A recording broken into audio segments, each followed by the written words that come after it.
I hope you're all doing really well. Tonight I've come up to the top of the Port Hills. Specifically, I'm up at Cooper's Knob, Gibraltar Rock area. It's meant to be quite a nice sunset tonight. I'll talk about that a bit later and how I figured that out. But yeah, I thought I'd just get out on a weeknight and just go explore this area, see what sort of compositions I can find. At the moment, as you can see behind me, the sun's just on its way down.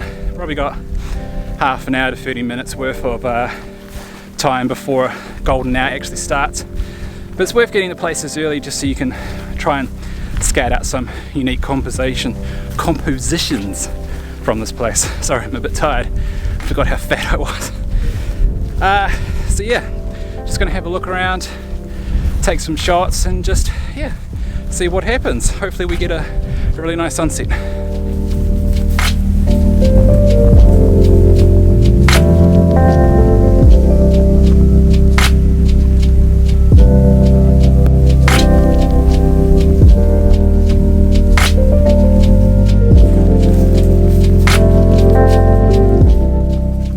Okay, so I was just about to talk about why it's super important to get to locations early, and one of those is so you don't get lost like I just did.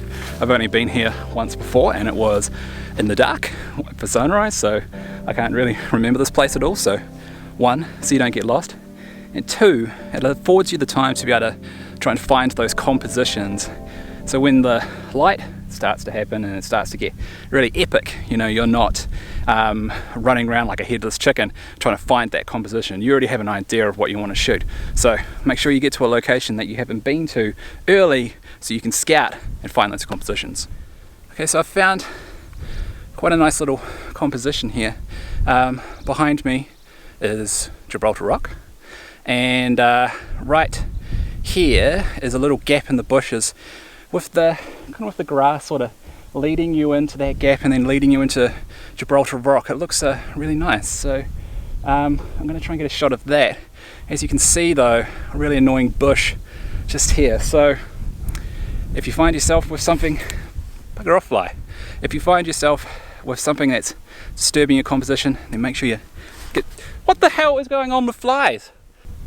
Then make sure that you get closer, get beyond it, and then start framing up from there. So let's go check it out. Okay, don't step on any spiders' nests, which there are plenty of them around this area, and don't step any fawns either. Pretty simple.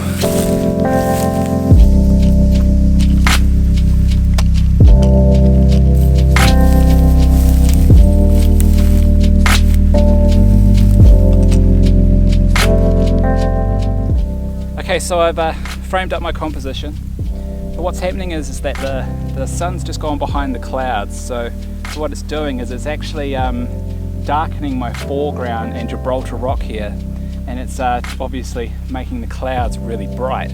So if I try and make sure that my histogram is right in the middle, so I'm getting a nice even exposure, unfortunately it's either blowing out the highlights or it's blowing out the shadows, no matter what shutter speed and aperture that I choose. But what you can do is you can either use a grad ND, so a graduated ND filter, which is one that you normally slide in front of your lens, and it's dark at the top and it's lighter at the bottom, so it allows you to even out the exposure basically, so the sky is a little bit darker and the foreground remains light. Or what you can do is take two shots and actually exposure blend them together.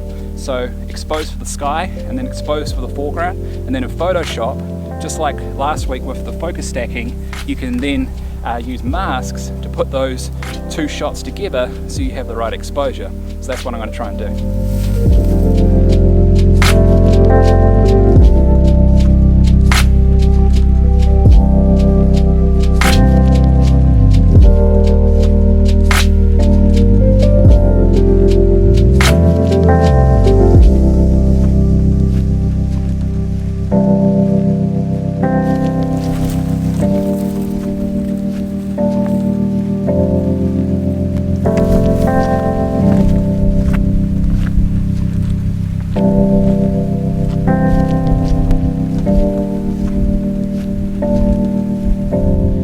spoke earlier about an app that I used for trying to predict, which helped me to predict that it was going to be a good sunset. The app's called Sky Candy, and it's available on iOS, and I imagine it's available on the Android store as well. But basically what it does is the free version will look at the weather, it looks at the humidity, it looks at the types of clouds that are going to be in the areas of low, medium and high, and it'll kind of give you a rough idea of how good the sunset's going to be. And I had a look at it today and it said 60%, and I thought those are pretty good odds. So I've come out here and I'm hoping the sunset's going to put on a show. But even if it doesn't, I mean, the view is magical enough that it's worth coming all the way up here. So yeah, I'm really enjoying it tonight.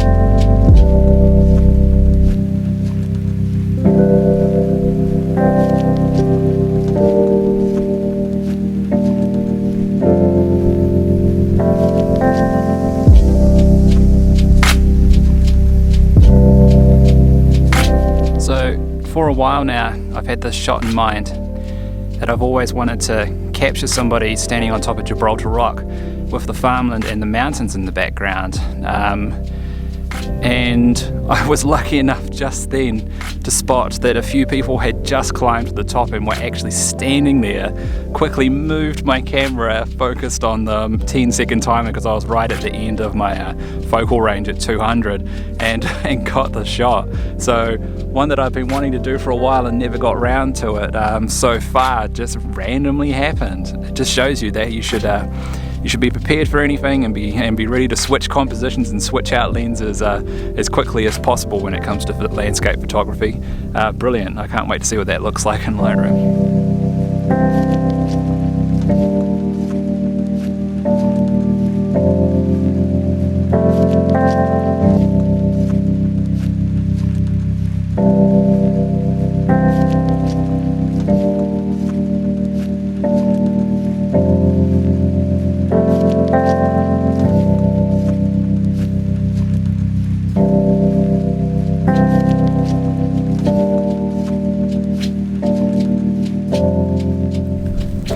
Okay, battery's going flat. I'm heading down now. I don't want to get stuck up here in the dark, and the sun's just going down below the horizon. Guys, if you're a landscape photographer and you're based in Christchurch, or if you're coming through Christchurch visiting, then make sure you come up to Cooper's Knob because it's a beautiful view, and for a golden hour and sunset, it's really amazing. Be careful, it is quite rocky up there. Make sure you have the appropriate footwear. Don't do anything stupid, just take your time and just enjoy yourself. That's this video, guys. I hope you enjoyed it. If you did, then I'd really appreciate it if you could give it a like. If you've got any comments for me on the photos that I took and that are in this video, then make sure you leave them below. And if you want to see more videos, then make sure you subscribe to my channel. Otherwise, I'll see you guys on the next one.